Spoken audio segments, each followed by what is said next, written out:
மாட்டுப்பொங்கல் தினத்தை முன்னிட்டு அதிகாலை முதலே கும்பகோணம் அணைக்கரை மீன் சந்தையில் அசைவ பிரியர்கள் குவிந்தனர்.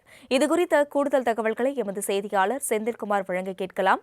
செந்தில்குமார், இதுகுறித்த கூடுதல் விவரங்களை வழங்கலாம். வணக்கம். நாடு முழுவதும் இன்று மாட்டுப்பொங்கல் தினம் கோலாகலமாக கொண்டாடப்பட்டு வருகின்றது. அந்த வகையில் தஞ்சை மாவட்டம் திருவிடைமருதூர் சுற்றுவட்டார பகுதிகளில் மாட்டுப்பொங்கல் தினத்தை முன்னிட்டு அசைவ பிரியர்கள் இறைச்சி கடையில் அதிகாலை முதலே மீன், கோழி, ஆடு உள்ளிட்ட இறைச்சிகளை வாங்க ஆர்வம் காட்டி வருகின்றனர். தஞ்சை மாவட்டம் அணைக்கரை மீன் சந்தையில் அதிகாலை முதலே பல்வேறு மீன் வகைகள் இறைச்சி பிரியர்கள் வாங்க குவிந்துள்ளனர். அணைக்கரை மீன் சந்தையில் இன்று கெண்டை மீன் ரூபாய் கிலோ 150 ரூபாய்க்கும், விரால் மீன் ரூபாய் 400 ரூபாய்க்கும், இறால் மீன் ரூபாய் 400 ரூபாய்க்கும், உயிர்கண்டை 250 ரூபாய்க்கும், பாப்புலட் மீன் 150 ரூபாய்க்கும், ஜிலேபி மீன் 150 ரூபாய்க்கும், நண்டு 450 ரூபாய்க்கும், கிழங்கா மீன் 300 ரூபாய்க்கும், குறைவை மீன் 350 ரூபாய்க்கும் விற்பனையாகி வருகின்றது. செந்தில்குமார், விவரங்களுக்கு நன்றி.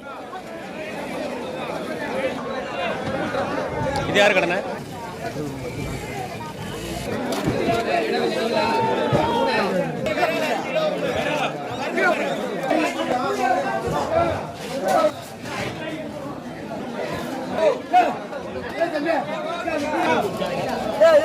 Hey!